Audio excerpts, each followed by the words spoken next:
आज supreme court के अंदर नैब तरमीम केस की समाअत है और जैसा आपको पता है कि गुज़श्ता जो रीसेंट समाअत थी उससे पहले जितनी समाअतें हुई उसमें लाइव स्ट्रीमिंग जो है वो की गई, लाइव समाअत की गई, समाअत पूरी दुनिया ने देखी, दिखाई जाती रही और दीगर केसेस के अंदर भी दिखाई गई।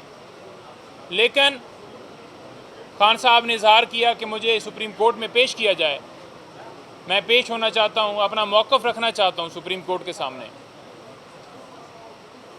खान साहब को एक तो पेश नहीं किया गया, सिक्योरिटी का काम हुकूमत का होता है और हुकूमत ने सिक्योरिटी फराहम करनी है, लेकिन ना सिक्योरिटी फराहम की गई बल्कि वीडियो लिंक के ज़रिए उन्हें पेश किया गया।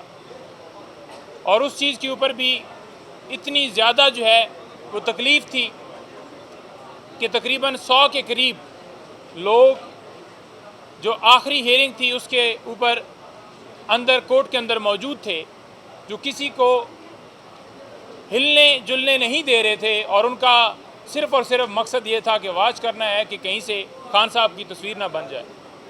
किसी मर्द मुजाहिद ने तस्वीर बनाई और वो लीक हुई, उसके ऊपर इंक्वायरी शुरू कर दी गई है। जहाँ दुबई स्कैंडल, आपने प्रॉपर्टियाँ मुल्क का पैसा लूट कर बाहर बनाई जिसका आप कोई मनी ट्रायल नहीं दे रहे, उस चीज़ को आपने दबा दिया है।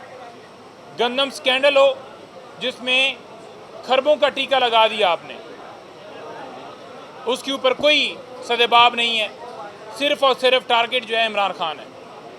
हम आज भी ये कहते हैं कि सुप्रीम कोर्ट के अंदर समाअत है तो इसमें खान साहब जब पेश हों तो लाइव स्ट्रीमिंग दिखाई जाए, क्योंकि केपी हुकूमत ने एक सुप्रीम कोर्ट में दरख्वास्त दी है जिसमें उन्होंने इस्तदा की है कि लाइव समाअत दिखाई जाए।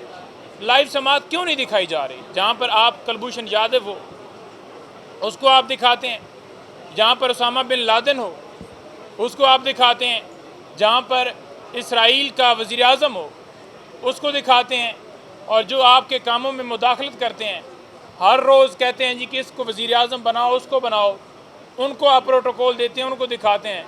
तो इमरान खान के ऊपर तो मुकदमात हैं और मुकदमात अदालतों में चल रहे हैं, और जो ही कोई सज़ा अगर दी जाती है 2 दिन में, 1 दिन में, जैसे आपको पता है स्पीडें लगाई गई हैं, तो हाई कोर्ट में जब केस आता है तो कन्विक्शन ख़त्म हो जाती है, इसी बुनियाद पे ख़त्म होती है। आज 2-9 मई के केसेस, उनमें खान साहब की बरीयत हुई है और खान साहब इस बुनियाद के ऊपर बरी हुए हैं, इस बुनियाद के ऊपर वो सुरखरू हुए हैं कि प्रोसिक्यूशन जो है वो कोई एविडेंस पेश ही नहीं कर पाई। प्रोसिक्यूशन के पास कोई ना ऑडियो, ना वीडियो, ना कोई ऐसा कोई उनके पास मवाद था जिससे वो साबित करें कि इमरान खान साहब का ये कसूर है।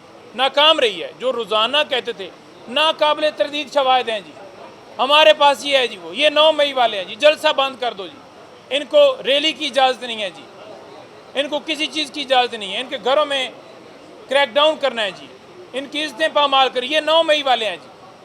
पहली बात तो ये है कि इज़्ज़तें पामाल करना, लाइफ, लिबर्टी, प्राइवेसी, फंडामेंटल जितने राइट्स हैं वो आईने पाकिस्तान प्रोटेक्शन देता है हर शहरी को, उसको आप सबोडाज नहीं कर सकते।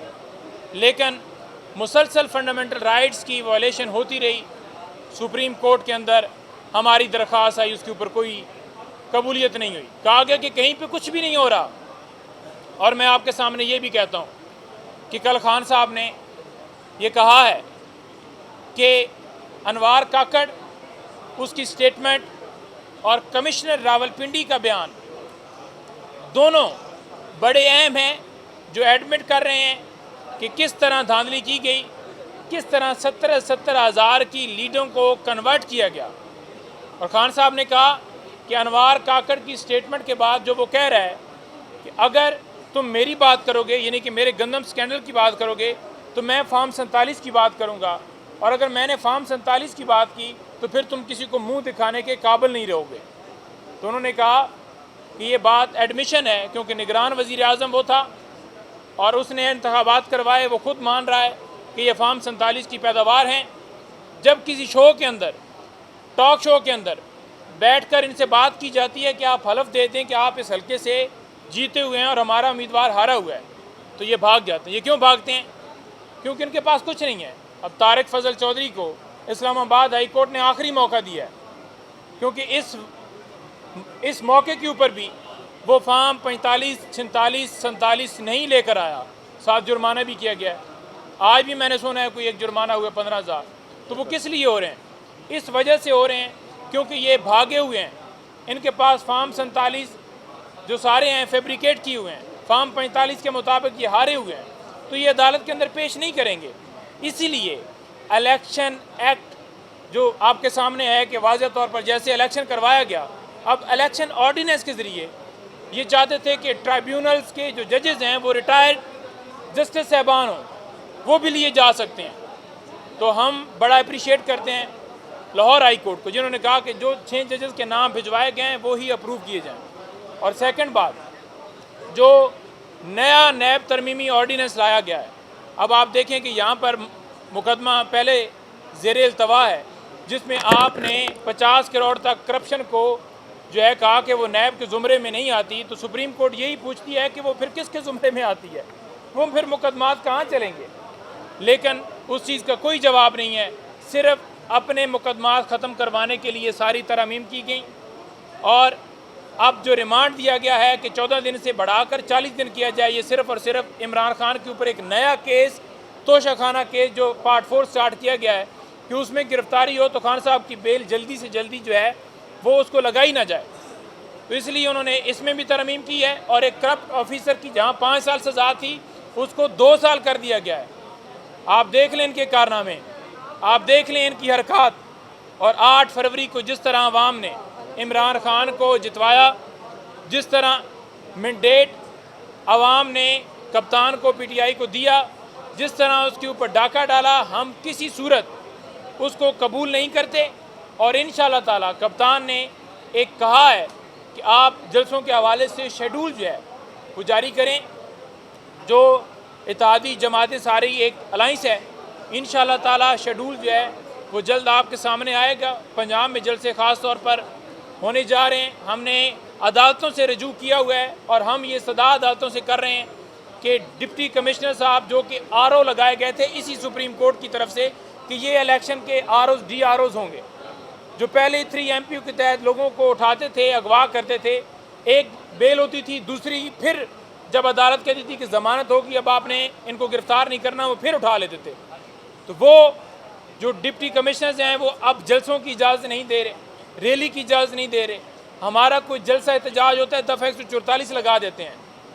तो हमने अदालतों से ये इल्तिजा की है कि हमें जलसे जुलूस रैलियाँ करने की इजाज़त दी जाए, क्योंकि आईन पाकिस्तान हर शहरी को हक देता है। हमारी जो जंग है वो रूल ऑफ लॉ के लिए, वो आइन की बालादस्ती के लिए, और हम रूल ऑफ लॉ के लिए ये जंग लड़ रहे हैं।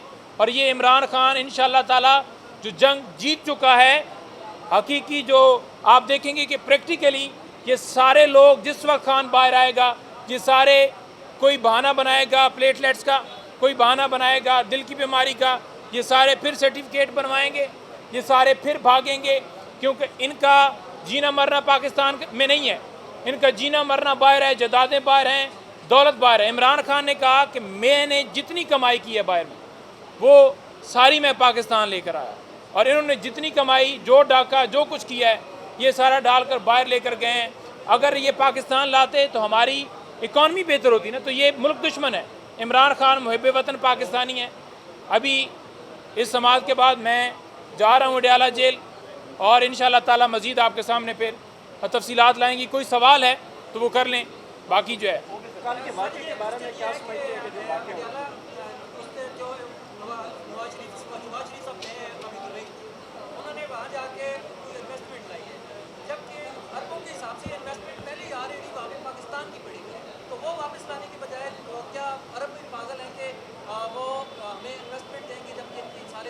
देखें, अगर ये पाकिस्तान के साथ फेयर होना तो सबसे पहले ये कर लें कि जितनी इन्होंने मालो दौलत बाहर रखी हुई है, अगर वो पाकिस्तान लेकर आ जाए ना तो इस मुल्क का कर्जा, महंगाई सारी कंट्रोल हो सकती है। ये नहीं लाते। और दूसरी बात, हम तो खुशाइन बात कहते हैं कि हमारे मुल्क के अंदर सरमायाकारी हो। इमरान खान हमेशा कहता है कि मुल्क के अंदर सरमायाकारी हो, लेकिन मसला क्या है, सरमायाकार क्यों भागता है या क्यों भागेगा? वो इसलिए भागेगा कि आपके मुल्क के अंदर रूल ऑफ लॉ नहीं है, आपके मुल्क के अंदर किसी को कोई हकूक़ हासिल नहीं है। अगर कोई कारोबार करेगा तो उसके ऊपर छापा, अगर कोई घर में रहेगा, आपने देखा नहीं है कि पिछले दिनों जो है वो जिस तरह से एक बाहर के वो यहाँ पर एक आए हुए थे तो उनको जिस तरह से जो है वो लूट लिया गया। तो जब तक इनकी गिरफ्त जो है, कानून जो है वो उसकी बालादस्ती नहीं होगी, आपके मुल्क के अंदर सरमायाकारी इकॉनमी बेहतर नहीं हो सकती। और यही बात हम कह रहे हैं, और वो उस सूरत में हो सकती है जब आप मानेंगे जिसको अवाम में मैंडेट दिया है उसको आप मैंडेट देंगे, वो आके हुकूमत संभालेंगे, बाहर पूरी दुनिया का ट्रस्ट होगा कि इस मुल्क के अंदर जो है वो रूल ऑफ लॉ है, इस मुल्क के अंदर अवामी मैंडेट है, फिर आपके मुल्क के अंदर सरमायाकारी भी होगी और आपका मुल्क आगे भी जाएगा।